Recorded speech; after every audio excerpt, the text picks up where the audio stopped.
You guys are so lucky, by the way, because Josh Allen's coming on This Is Football tomorrow, so I can't drop that name. Oh, nice. I can't even tell you who's coming on. We had TJ Watt, though, so I'm going to drop that name. Recording, so we already got this. We're going to find a way to put your pathetic name dropping in the show anyway. Speaking of names, here we go. 5, 4, 3, 2, 1. Off top, you know Donald Duck's middle name? Fauntleroy. Play the music. This is the Domonique Foxworth Show.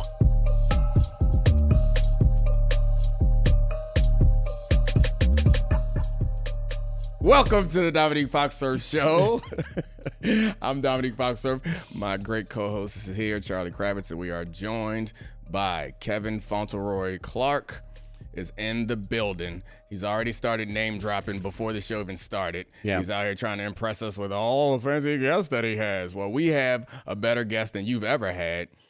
You. You are... I swear to God, I had talked to a college class today, and they said, the professor said, send the episode that you are most proud of this year of your show. And I sent the Domonique Foxworth episode. What class? I was at Marist University. Nah, they don't even play football there. I don't respect them. All right.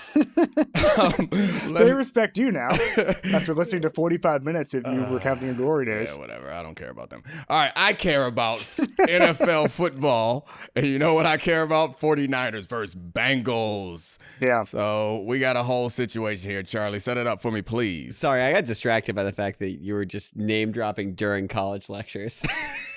But I digress. Okay, so 49ers Bengals. Kevin, Domonique, I'm fascinated by this game because right now it looks like Brock Purdy's not going to play, which means it's Sam Darnold season. And you have all of these online football experts who are so excited to have their priors be proven right, that Brock Purdy's not actually good and Sam Darnold's supposed to be good. But this is an interesting game in a larger sense than that. The 49ers have lost 2 games in a row, maybe losing their grasp on their division. And the Bengals haven't played a good offensive football game yet. Even though Burrow's been more and more healthy, their offense has still been anemic. So who needs a win more and who needs a good offensive performance more, the Bengals or the 49ers? Oh, classic football question. I'll answer it eventually. But first, I just want to talk a little bit more about the quarterback situation in San Francisco. So I took a while to come around on Brock Purdy. And the very week when I decided, you know what? Brock Purdy's really good. He started stinking. And I understand that upon further review, things were not as bad in last week's game as we thought, but he threw some really questionable interceptions. And he also, like the prior week, I know he led them on a game-winning drive, despite the fact that the kicker missed a kick, but that was a lot of Brandon Ayuk yards after catch. So there's always going to be a question floating around Kyle Shanahan quarterbacks, is how much of it is them and how much of it is the system, particularly when what they do does not jump off the page. So like there are guys like Patrick Mahomes where you can obviously tell, even though Andy Reid is a great football mind and they have Kelsey and they had Hill, they had a lot of talent, you could see the things that he was doing. Same thing with Josh Allen and Lamar Jackson. You can see even Jalen Hurts, who you could say probably has some of the best supporting cast of anybody in football. You can still see what he adds to the game. It's hard to find that for Brock Purdy and then combine that with the Shanahan respect that we all have for his offensive masterminding, and it gets really easy to doubt Mr. Irrelevant. Yes, I am fascinated by the sort of parlor game we play where people like Tua and Brock Purdy are products of the system, and yet, as you mentioned, we don't qualify the success of anybody like Patrick Mahomes, Jalen Hurts, all of those guys. It's really strange how we divvy up credit in this league. I think that, and to push back against some of those online football experts, I love them. I have deep friendships. I have Steven Ruiz. Oh, coming for his neck. He's a Terp. You get off of him. He's right, because he went to Maryland. He's one of my favorite people in media. But and he has gone against significantly higher on my favorite people list than either of you two guys. But what I'll say is that to read into this game in the way that I think people want to. I'm not accusing Steven of this at all. I haven't even heard any of his takes. I'm It's only scared. been 15 hours. I can text him, but I have to text him because I have his phone number. I'm fancy. I have his I phone can number. text I was but to read into this in the way I think Twitter wants to is to do exactly what they accuse the Brock Purdy people of, which is small sample size, extrapolating just huge ideas over on just maybe a couple hundred plays, and overrating wins as a stat. Like Kyle Shanahan makes everybody better. We have a lot of proof on this. And what was strange to me about the Purdy discourse, guys, is like there were all these people, especially because Ruiz is right about Purdy, and that Purdy has been overrated by Niners fans. Okay. But I think the other part of it is like all you have to do is be better than Jimmy Garoppolo. And like that's the baseline, and you will appear to be magnificent in this offense. It's just the thing Kyle Shanahan set up. And I think a lot of people are saying, well, he's better than Garoppolo. Yeah, Garoppolo sort of stunk. We sort of see that now. Garoppolo was not anything. And so I actually think that the Bengals have a lot more to prove in this game because the Niners are A, going to make the playoffs no matter what. And B, like I'm significantly more fascinated in what happens to Joe Burrow than Sam Darnold. Joe Burrow, his rating this year on intermediate throws is 44. Bryce Young is second worst, and everybody's ragging on Bryce Young, but Joe Burrow is worse on intermediate throws. On deep passes, he has thrown 16, Burrow, not Young. He's completed 2 of those 16. Stat me down. I'm statting you down, but I saw a stat earlier. I don't have it written down because I'm sloppy, but Jamar Chase and Christian McCaffrey are the only 2 guys who have over 30% of their team's yards from scrimmage, right? And Chase has more yardage, well, a higher percentage of his of the team's yardage than McCaffrey does. It's really just like Chase is dragging that team across the finish line right now. I don't think we realize that because we have the name Joe Burrow, but like he's not anywhere close to where he needs to be. Well, I mean, no. I already statted you down. Don't you statted me down? You statted me down. He's not playing the way he should play. No, and don't like, back off of this. We always overrate. Hold on. Let me. You gave a lot of words and a lot of numbers that kind of softened what you're actually saying. So I'm going to translate it directly to camera. Kevin Clark says that Joe Burrow is a product of Jamar Chase. That's what I just heard. He's a Jamar Chase product in the same way that people say that Brock Purdy is a Kyle Shanahan product. Jamar Chase is out here making us think Joe Burrow better than he is. I like it. I don't know that I agree with you, but I like it. For this year, until Joe Burrow... No. Get out of here with your qualifiers. Don't soften it, coward. Qualifiers. I'm unqualifying Okay. it. I'm saying it to the camera. Okay. Until Joe Burrow becomes Joe Burrow again, Jamar Chase is propping him up. So, That's it. Like if you just look at the stats, and there's no other narrative that can be drawn from it. Joe Burrow is amazing, but right now he's not. And like, okay, we saw some momentum from the last game. I saw some throws that looked like every single time he has a good throw, everybody's like, well, back to normal. Are you and unwilling? I just don't think he's anywhere close to Are that. you unwilling to afford them the benefit of the doubt that they start every year slow? Because that's like kind of what Bengals fans are telling themselves. And Joe Burrow's hurt. He's getting healthy. well, so it's more than just that though. There's actual specifics to it this year, which is Right. T. Higgins. Obviously, it's Joe Burrow's calf injury. T. Higgins should be the healthiest he's been all season this year. He hurt his ribs in week 1, which is why Jamar Chase is leading the NFL in targets, which is followed up by our beautiful little Puka Nacua. But also the fact that they had to be in shotgun the entire season with Joe Burrow not under centers, there's no running game, and they were 31st in pass block win rate. So it's basically they couldn't run the ball, they couldn't protect Joe Burrow. Joe Burrow couldn't move, and he only had 1 competent target out there.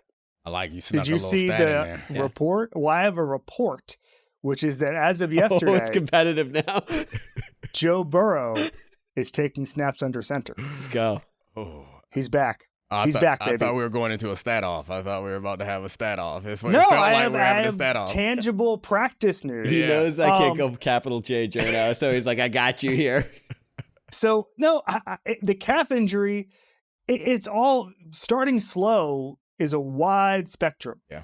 And there have been years where, okay, he comes off the ACL. That's the first year he was at least struggling in camp a little bit. Coming off the ACL the next year, his vision isn't sharp and all that stuff that I talk about all the time. And then he starts slow that way. Next year, he gets an appendix surgery, misses camp, starts slow that year. The calf injury to me is the most damaging to you. I mean, like, I'd much rather, I don't want to compare these two things, but like, if somebody's saying like, when can you return to normal? I'd much rather in an athletic endeavor have appendix surgery than a calf injury. And I don't know exactly how you can, maybe one of those Twitter doctors can compare those two timelines, but like, you can re-injure your calf at any time. I think your appendix, I'm not sure of the dynamics of appendix surgery, but like, you're good once that all gets sorted out surgically, I think. So according to this new report in The Athletic that was just reported a couple days ago, the calf injury has become a non-story, in the words of Joe Burrow. Yeah. He said all offensive levers can be pulled now. I think he's been saying that for a while. The appendix stores certain healthy types of gut bacteria and otherwise could be altered and changed during an intestinal illness or with overuse of antibiotics. Okay. I don't know how that impacts your arm strength, but like a problem. I mean, he missed camp and he started slow because of it. But like the calf injury, the thing that has worried me, I picked the Bengals to win the Super Bowl. I am as high on Joe Burrow as anybody who's not an LSU fan or a Bengals fan. And I think that I hand waved that calf injury to a degree in which I shouldn't have. And I'm sort of kicking myself because I think any media bias is towards coherence, and like, we overrate these guys who've done it before. We sometimes don't believe what our eyes tell us because guys have a track record. And so I'm upset at looking at the calf injury and saying, this is no big deal, because it is. Like, there are certain injuries, Domonique, that I think linger. I mean, look at Aaron Rodgers with his thumb last year, where it's like, it goes away until week 18, and all of a sudden it's like, oh, my thumb, losing the Lions. It sucks. So do you think that this season is lost for them? I guess is my question. It feels like there's a lot of looking back and a lot of hoping forward, but there's not a lot of projection. I'm not saying that you know the truth, but I guess what I'm trying to get to is every season like this one, they've bounced back and been pretty good. Am I to believe that you believe the calf injury is different? And before you answer, I'd like you to know that 7% of Americans have their appendix removed. Standing you down about appendixes. And also before you answer, I just want you both to know the upcoming schedule is at 49ers versus the Bills versus the Texans, at the Ravens versus the Steelers, at the Jaguars. All right. Thank you. Context. So that was sarcastic. great. Thank you. Wasn't it? That wasn't genuine. sarcastic. Good context. Good contribution. That was a good contribution. So, I mean, give my man Charlie a proper thank you. Don't give him a sarcastic. Context. Well, your face didn't love it, apparently. You gave him it. See, that's a sarcastic face. You got resting sarcastic. I'm gonna face. look. No, I've heard that before. You should smile more. I will not be smiling more. Nothing to smile about in this life, Domonique Foxworth.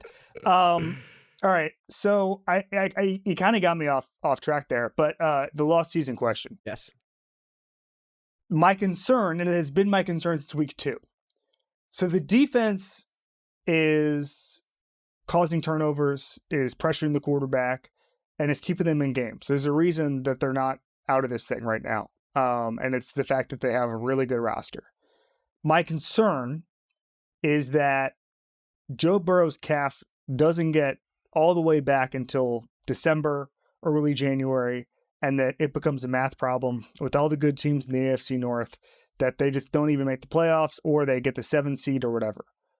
If they can tread water and get the first wild card spot, something like that, then I think it's a different equation.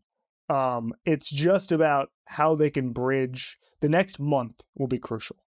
And how they can bridge that and steal wins and then wait and bridge the gap until Burrow becomes Burrow again. I do believe it will happen. I'm just kicking myself because it's a significantly longer. I mean, like, when we first saw the Joe Burrow injury at training camp, everybody was like, he's getting carted off. And so the fact that he was able to come back week 1 is remarkable. And yet, again, stupid people like me were like, he's going to be 100% week 1. That's just not realistic. And if it is, he's not going to be the same guy he is because of how much he's a field player. I love the guy. I just think it's going to be a while until he's that guy again. So thank God for Jamar Chase.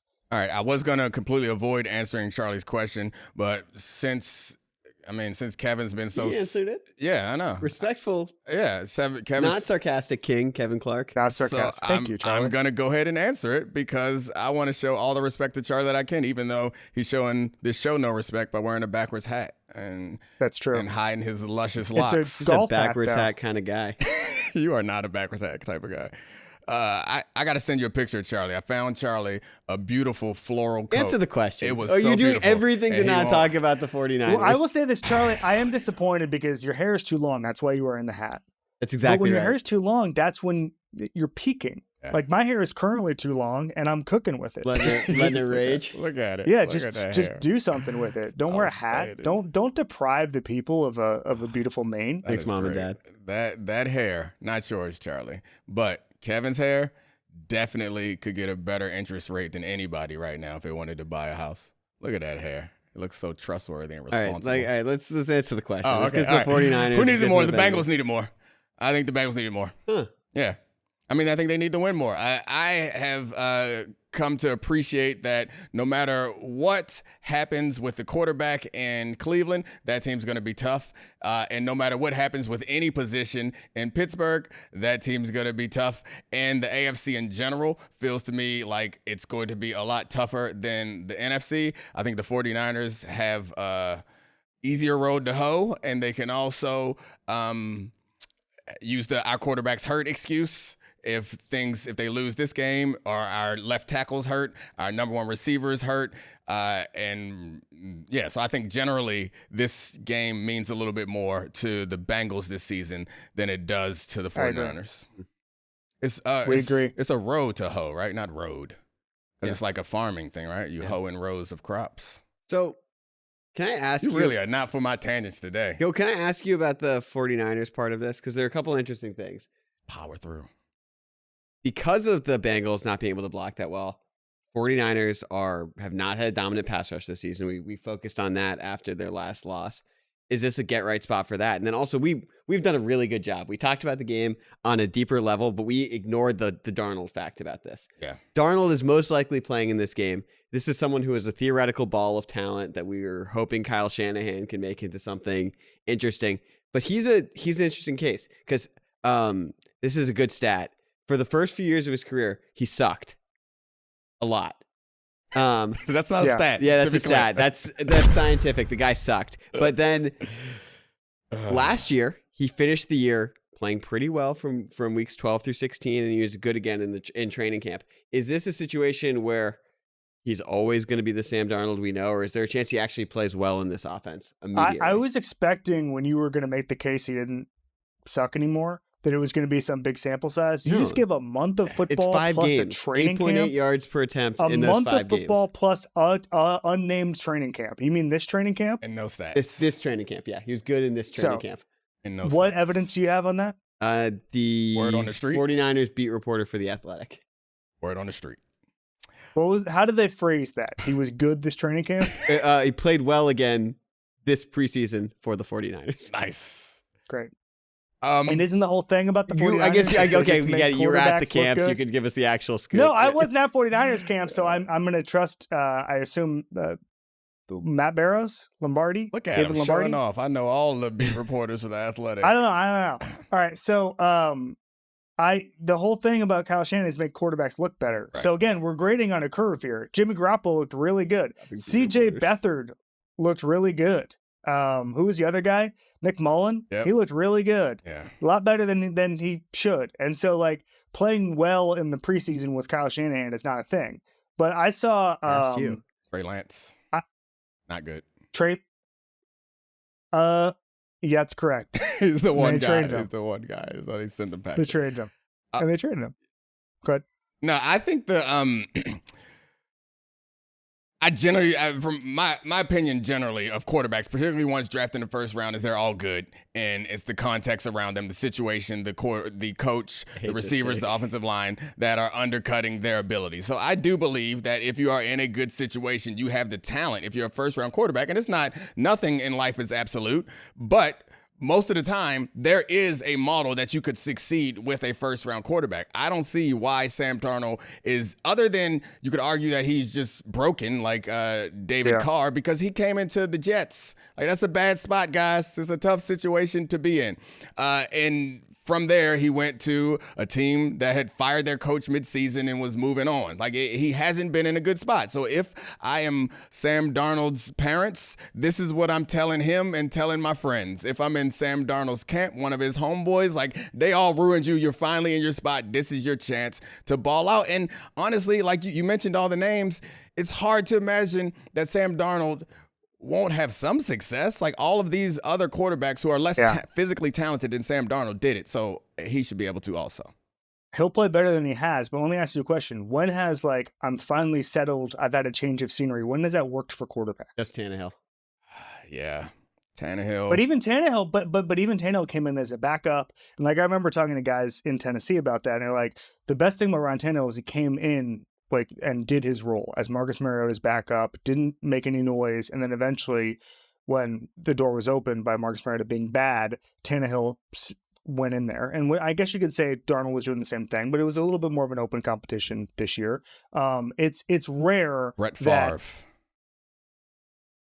They traded a second-round pick for Brett Favre. I thought the question was you went to another location. What was the specific question? Like, you sucked somewhere and then you sucked somewhere, and now it's like, he's finally settled. He just gets to focus on ball. Yeah. No distractions here. Yeah, that doesn't really happen too often. It doesn't really ever happen. First time for everything. Hey, Dom, you mentioned the first-round quarterback thing. Is there a guy? Because I actually had a discussion about Tim Couch the other day, and it was interesting to me because like people around Tim Couch, like Bruce Arians, talk about how, like, he was actually really good and he just got failed by injuries and bad offensive line. Is there a first round pick you're just like, actually, this guy was amazing and he just got totally flunked out? I think, I mean, I could think of quite a few, I guess. So, like, the first that comes to mind is, like, Michael Vick, which is probably not the best example, but I feel like his talent was not supported. They were running I formation offense. Like, they weren't quite ready to play for Michael Vick. That comes to mind. Jim Moore running the West Coast offense. Yeah, that wasn't really good. That offense that is predicated on accuracy and timing wasn't really the best offense for the best athlete the position has ever seen. So, yeah. Do you know how many points per game Tim Couch averaged as a junior in high school in basketball? Oh, gosh. Oh, wow. I'd say 28. It sounds like he might have been a freak show if you're asking this question, because I never even heard about his basketball career. I'm going to say 36. 36 on the dot. Where did he play? He's in Kentucky. He scored 3,000 points in his high school career. He's like he's got a great Wikipedia page, an all-time Wikipedia deep dive, because he was like. Could he have played at UK? Yeah, hoops at UK. Yeah, he was Mr. Basketball. Could he have been like the McNabb of Kentucky? Probably. I mean, that's so insulting. If you're gonna go a Syracuse two-sport athlete, you got to go Jim Brown, right? Well, quarterback basketball player. It's like a one-to-one comparison. Have you seen how Peppers? jacked Tim Couch is now? Yes, I have seen that. I saw him at a Browns practice a couple years ago. Here we go. You see everybody. You're around everybody. He's there. What am I supposed to say? Am I supposed to just, in my brain, be like, he asked me if I'd seen how jacked he is. Answered the question. Yes. Period. Don't nobody need all this elaboration. We don't need you out here trying to show your bona fides. Oh, I go to training camp. I ain't been to a training camp since I participated in one, and I ain't going back. They're sad places. I'm sorry that you have to go. Maybe do you ever think that me being at training camp is why I know more ball than you do? Oh, that wasn't a That's joke? Right. Oh. No, that's where I sharpen. That's where I just sit. I just get a chair and I watch practice, and I get schemes inserted in my brain. I like it. That's why I have you on as my guest to support. That's what you do. And that's what July and August are for. That's I need what somebody. You get into ball shape. I need somebody with real football knowledge to buttress my lack of football awareness on this show. So thank you Taking dead so aim, much. I see Tim Couch. He's looking buff. I stare straight at him. Where are you? You're in suburban Maryland. Suburban Maryland. How disrespectful. I live in D.C., jerk. So, guys, let's move on to the next. Speaking of the Browns, let's move on to what's going on. You look like you live in Virginia. Okay, we get it. Let's keep it going. Great joke. It was a good joke for everyone. For everyone who lives in the DMV, they appreciated that. You're just crushing it. White guy, Virginia, we got it. Move No, on. it's not about white guy. You live in D.C., you're white. It's mostly about the hair. Are you? We're I off went the to rails. UVA's campus over the summer during the camp tour, and I actually Did they give you? Hold on. with the columns is smaller than I thought. When you walked on UVA's campus, did they give you an honorary degree for looking so damn UVA when you showed up? So let's talk about the Browns. It's a good pivot point from Tim Couch. There's a mystery going on in Cleveland. They have a quarterback who might not want to play football. He might be hurt. He might not be hurt. The team keeps telling us he's not hurt. His camp keeps leaking information that he's got micro tears and bruises in his shoulder, and he's not right, and it's going to take 2 to 6 weeks. And then a baseball pitcher would miss a month with this injury. Right. Was my favorite report. Thanks for that. Are you beginning to wonder if there's more going on than just the injury there with Deshaun Watson and the Browns? Beginning to wonder. Beginning to wonder. Starting to wonder. There's way more going on. Also, there's been a lot going on since the day they traded for him. If you don't want conspiracy theories, stop contradicting yourself, Cleveland Browns. The timeline of this has been so screwed up. I mean, my thing is, and I go back to the initial report on this from the local beat writers, and it was that they don't want him to throw until he's pain-free. Domonique, I know you were soft, but I think most athletes would be surprised to learn that you can't play pain-free in the National Football League. That's just kind of how it goes. Like, Mahomes is just constantly walking around in a toe that must look like absolute garbage because he just hurt his, the little limps he does after every throw. Like, imagine him being like, I'm not pain-free. I'm going to take a month off. So that was the initial report. And that's when I saw that, alarm bells started to go off. Like, this is a little strange. I know throwing arms are a different type of deal, but still. So I think that to me doesn't speak like, I hope they aren't being literal. Like, I think there's a certain type of pain that you're like, oh no, this is the type of pain that I don't want to fight through.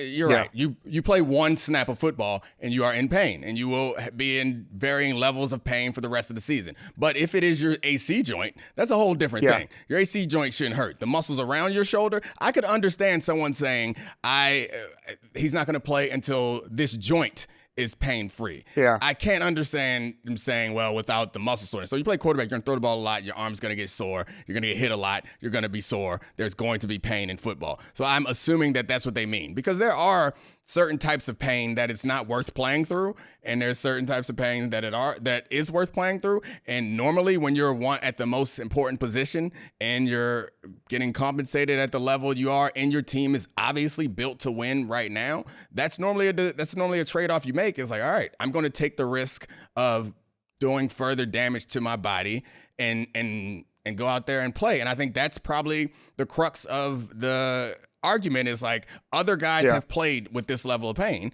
and he's not willing to.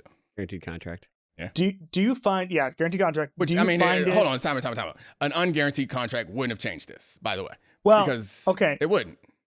But do you see the irony in the fact that Baker Mayfield probably cost himself $80 million by playing through a shoulder injury, and Deshaun Watson's like, I'm actually good here. I'm gonna, and also like the whole thing, like he's medically cleared, then he's not medically cleared. Like he's gonna start against the Seahawks, then he's not gonna start. They're gonna focus on his rehab. Something strange is going on. I thought the most egregious thing is that they said that he would have come back in the game Sunday if PJ Walker had gotten hurt.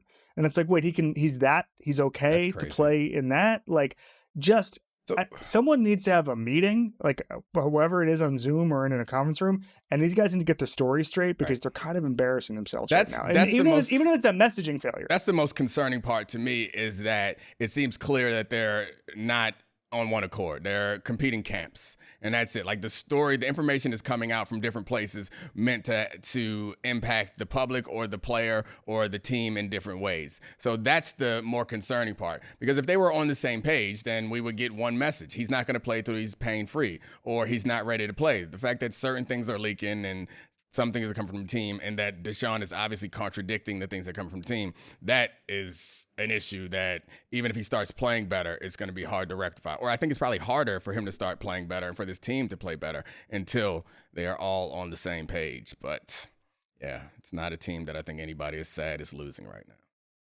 So, Charlie, the short answer to your question is yes, we do. We are officially starting to wonder if something's going on. Mystery. The guaranteed contract thing, and I've heard that a bunch, like that wouldn't change anything. It's the second contract. So a first contract is you're playing for the second contract. The guaranteed contract, if he had a fully guaranteed contract or partially guaranteed contract, it wouldn't change the fact that he's playing or not, because the money is coming and you can't change that. It's not like it's like an incentive-laden contract. That might change things. Yeah. So the other thing that I thought reading this is that like the Browns really stood by Watson when they acquired him and were really like firm in that stance, and now he's not very good at football, and I'm guessing that they're sort of growing tired of him, and they're not even hiding it anymore, and that seems to be why there's not a united front on this. Also, that he's not relevant to whether or not they Right. win a bunch of games. Like, I don't think that. How much would the line move if Deshaun Watson was cleared to play Sunday? Not at all. Not at all. Yeah. Might go So the wrong that's way. bad. Might go the wrong way. It's bad. It was interesting to me. I have no insight. I'm not going to say anything about the injury. All I'm going to say is I once talked to a hockey player, no big deal, and he was like, he had just retired, and somebody said to him, they were like, "Hey, we were like in a group of people," and they were like, "When did you know?" And he was like, "One day, you stop looking forward to games because you get embarrassed in games, and you like practice more than the games because you just don't want to go out there because you know you don't have it." And when I see all of these contradictory reports and Deshaun not seeming eager to go into the games, I wonder if this is, I know this is the worst he's ever played by a wide margin at any point in his career. He had never lost a game by more than one score until a playoff game in 2018, I believe.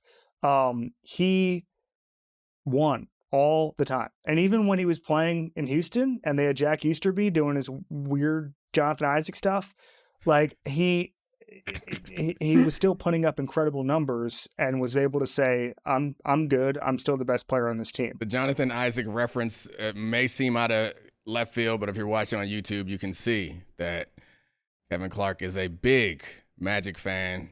And he only became a Magic fan when they drafted Jonathan Isaac, I believe, right? Well, no, it was when I started to buy Jonathan Isaac's conservative athleisure brand. I looked it up and I was like, this guy plays for the Magic, and then I don't know why we're so out of control today. It's a mess It's the today. best. It's so much fun. Well, let's pivot to basketball. By the way, 2009 Magic, a lot closer to winning that title than we give him credit for in that series against the Lakers. Anyway, Hito and Richard were honored at the game last night. Huh. I met Rashard Lewis, here's my name drop, at the Kentucky Derby. We placed a lot of bets together, had a great time. I've never met him. Was that amazing? Oh yeah, it was a great time. He was one box over. We hung out, cheers a bunch as he won bets and I lost all my bets. Unbelievable. Yeah. They told a story on the Richard told a story on the broadcast last night that Hito, every time Stan asked him to defend, pretended he didn't speak English, which I think is amazing. On brand. So speaking of someone who can defend, we got real Wemby basketball last night. What was your takeaway from watching him play in an NBA game? I have a couple takeaways. Number one, I'm intrigued to see how they referee him. And I also think that he has the capability to break the league. And I also said on Around the Horn, I was hammering the over on 17.5 points, and he went under. So I'm not the expert. You don't have any takeaways, huh? It seems like he asked you for a takeaway and you gave him a question and a possibility. I wonder how the refs are going to treat him, and he has the potential to take over the league. So did you see that he will take over the league? I mean, just no. affirmative. What I'm saying is that from the eye test, you look at him and you say, this guy's going to break the league. He should be, like someone was saying the other day, he should be the front runner for Defensive Player of the Year just by kind of the way he plays and his body type. And I just think we should maybe give it a couple months before we have any of the takeaways Charlie Kravitz is asking for. I got takeaways. I also think my the other takeaway thing is the that rest of Pop is going to keep him in bubble wrap, even though he wants to play 82 games. Okay, my takeaway is the rest of the league, you got 5 years to win all the championships you can. In 5 years, it's over for you. Wemby's going to have a team around him. It's 2. 2 years? Okay, I'm with you. 2 years, Wemby is going to win all the titles from then on out because he's a perfect basketball player. But let me ask you a question. What does that have to do with last night's game? I saw in last night's game that he could do it. I didn't know until I saw it. But you accused me of not having a takeaway of last night's game. I just gave you a takeaway from last night. You could have given that one on August 3rd. I could not have because he hadn't played in an NBA game yet. I saw him in a real NBA game, and I saw the impact that he had. That's the takeaway from last night's game. What did you do last night that changed your mind? It was the block on the mid-range game, the help defense on the mid-range block. He did that in preseason. He did that in France. It's preseason, and that's France. It's not NBA regular season. It's okay to say you're wrong. Stop fighting. Kevin, I've got bad news for you. Spurs Magic 2028 NBA Finals. That was my takeaway from last night. 2028? Yeah. 5 years. Jonathan Isaac. Who knows where he'll be by then. But no, the thing with Wemby, there were a few things that jumped out more to me watching this game than they were in the preseason or summer league, which is one, the lateral movement is insane. He is a 7'4", 7'5" guard. I think he moves as well as young Durant, which is like jarring to see with how big he is on the floor. And 2, the fouls, it's going to be how they referee him. The second foul he took at the end of the first quarter was silly. That's an experience foul. When you're the best player on the team, you don't take that second foul. You let the guy get the layup.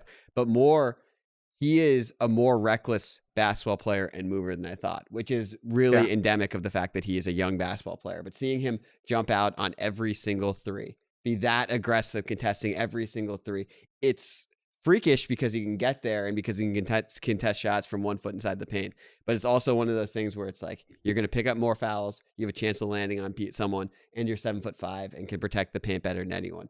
So those are things like and the fact that he's got so much room to grow, like as an experienced basketball player, with how well he moves now, how complete his skill set is jarring.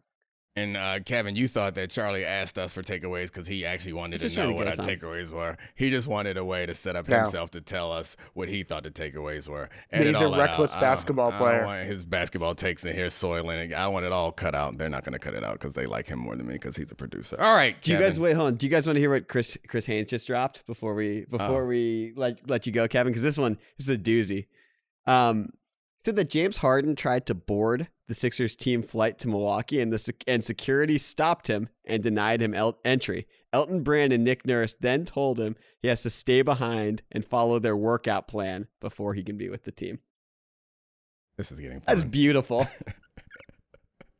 Wow. I don't have a takeaway on that. It just is fun, interesting news. So how long to get traded? Foxworth, let me ask you a question. If James Harden got traded to the Spurs right now, how would that change your outlook on Wemby's next 5 years? It would change my outlook on James Harden's next 5 years. Say, congratulations, James Harden. You about to get a ring, and everyone's going to change their tune about you.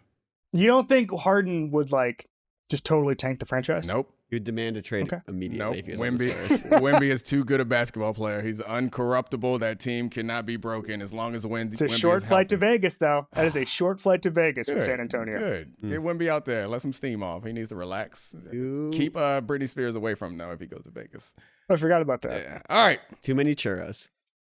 That was fun. Now let's go to Roses and Thorns. How has Domonique been lately? Bad or good? Let's find out. This is Roses and Thorns. All right, time for your favorite segment with my favorite person, Roses and Thorns, with my wife, Ashley. Hey, bud. You're my favorite person, too. I know. I mean, especially, this is not a sexually suggestive joke, but last night I was really your favorite person. As I came home. Yes, it was. There was no sex last night, but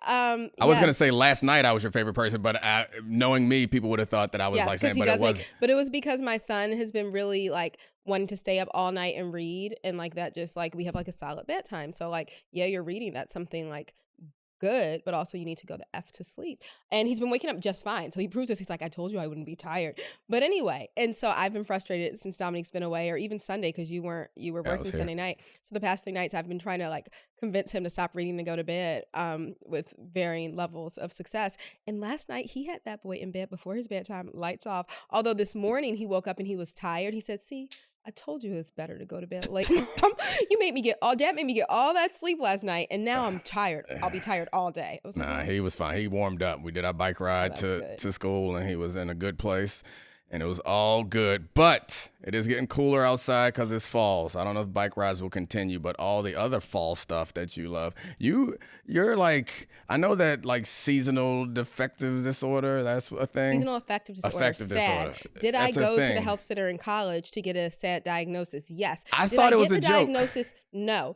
But I really thought they gave me ADHD instead. And I was like, no, lady. I came here for seasonal affective disorder reasons. But as anyone who watches this knows, that lady was on to something. Well, she missed my sad.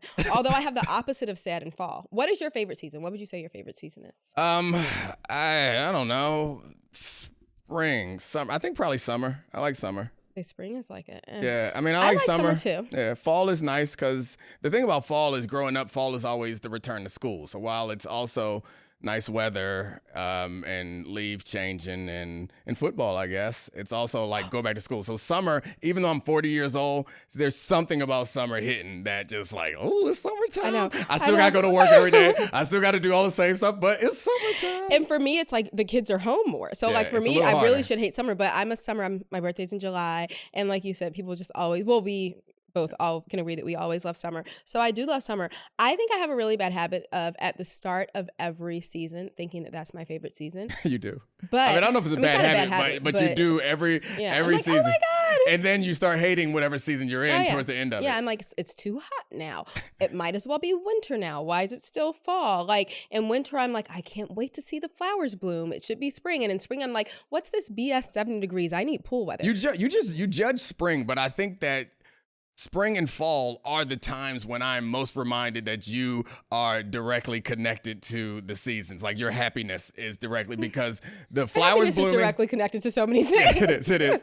The flowers blooming, you act up. You just get so excited when flowers blooming, and then leaves changing. Oh my God. So I one time saw, like, I was going to try to sound smart and say I read something, but I saw a meme or something like a TikTok video that was like, just like people have triggers and things that they see or that can happen to them that suddenly can kind of like worsen their mood or cause them to feel some like trauma.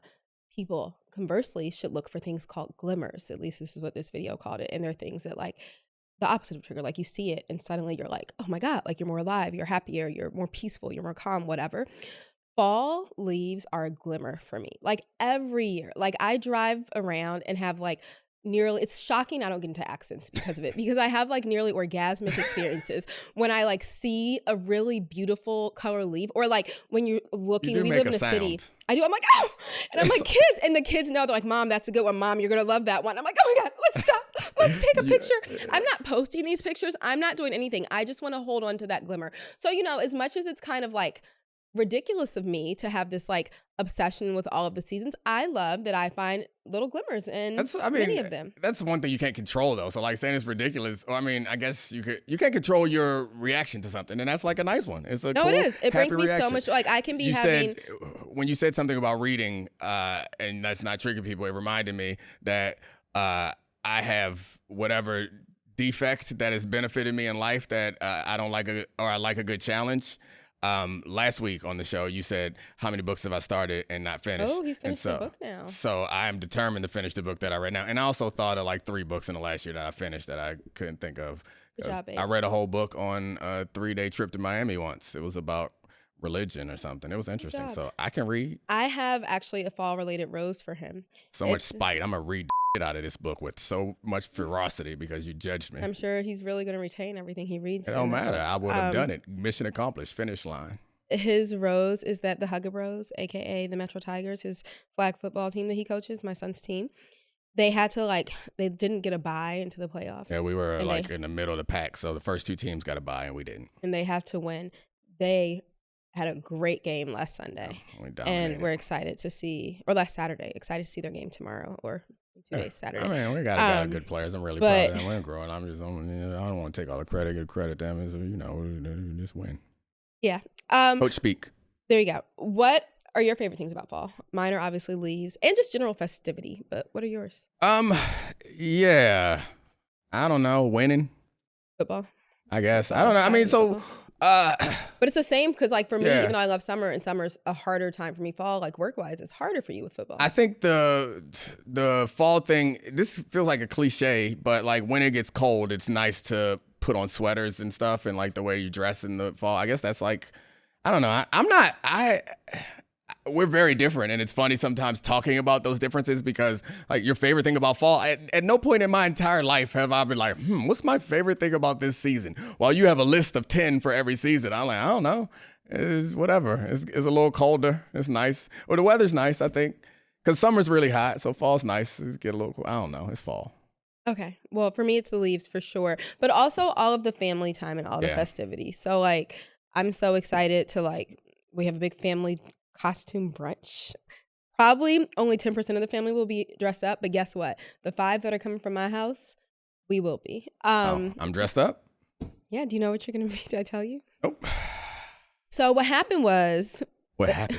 And we can't let my son hear this because my son argues that my youngest daughter has, like, kind of chosen our family costume, or her interests have, like, led our family costume every year, which honestly could be true, but she has cute interests. She wanted to be Wednesday from... She's never even seen Wednesday, but she wanted to be Wednesday because, like... Addams Family. She saw the Addams Family movie, the cartoon She's seen movie. the Addams Family, but she loves Wednesday, like the show, and she's never seen the show Wednesday. But it's, like, popular, and she sees, like, the ads on Netflix, and her friends like it, and she has, like, Zara outfits with Wednesday on them that she picks out. So she wanted to be Wednesday, and then my older was like, oh, I could be Morticia. Then I was like, I have a pinstripe blazer. I could be, is it Gomez, the dad? And Declan, because apparently the kid carries around dynamite and bombs, said if I got him fake dynamite and fake bombs, he would be Pugsley, the brother. And so I was like, because I'm being the dad, right? He's so much smarter than me. Yeah. Because like he doesn't automatically comply with your ridiculousness. He negotiates. I'm just like, all right, whatever you want, cool. It makes you happy, let's do it. But from here on out, I think I'm gonna start negotiating. Well, not before Saturday, because on Saturday you'll be Uncle Fester. Oh, this is when I have the even most got leverage. him a brown skin bald cap. This But is he when I have does. the most leverage. I'm gonna negotiate. You know what? And that's another Rose. You go along with all my. He has been the proud family father. He has been. Who were you from Toy Story? Woody, probably. He has been. What are some other? Oh no, the year we did Doc McStuffins, you were in New York, so you didn't get to be the dad. But that wasn't easy. That was just like a button-down shirt. But he's been for a party with me. A Bring It On male cheerleader. That was super cute. Those costumes. But you do family pictures that you don't want to do probably.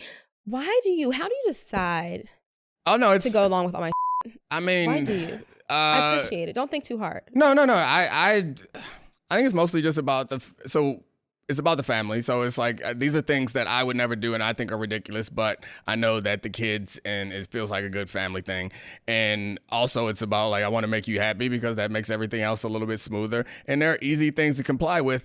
And now, because like I mentioned how Declan is a negotiator at this point, I think it's also important, and I think generally as a parent, the thing that I try to do the most is try to demonstrate some behavior that you want them to copy, because at least in our case, it feels like the things that we say don't land nearly as hard as the things that we do, and the things that we say get repeated back to us. So like particularly since Declan has been more challenging when it comes to getting him to comply with anything that he doesn't want to do, it's like it's a very independent thing. Yeah, I want to demonstrate. I want to demonstrate to him, like, go along with it. It's cool. Let's put on the shirt. It's fine. Take it off. It's fine. It'll be okay. It's not gonna hurt you. It's not gonna hurt anybody.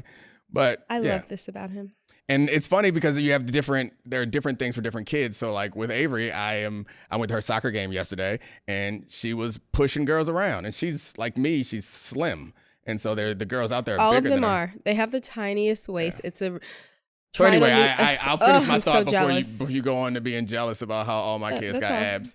My thought was just that I told her afterwards that I was really proud of how tough she was, and because every soccer game in the past few years, she was one of the better players, but at some point she would get knocked down, and everyone be worried about. Be sad. Yeah, everyone be worried about her being hurt, and she was sad.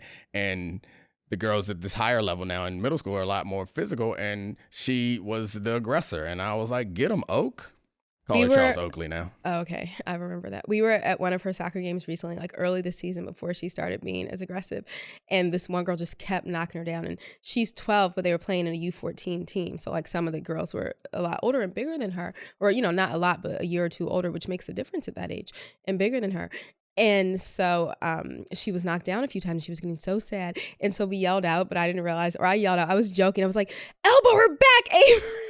Because she never would. Like, it was like now. But back then she wouldn't. Bows. And the line judge or whatever looked at me so crazy. I was like, JK, LOL, if you knew her. Her old soccer coach was on the side. She was like, she's the sweetest. She's never going to elbow them back. Don't worry. I was like, I'm sorry. Don't kick me out the game. She was using that chicken wing. I was so proud. Just flipper. Go, baby. Go, Giving baby. a flipper. And she loves defense. I think it's because I play defense.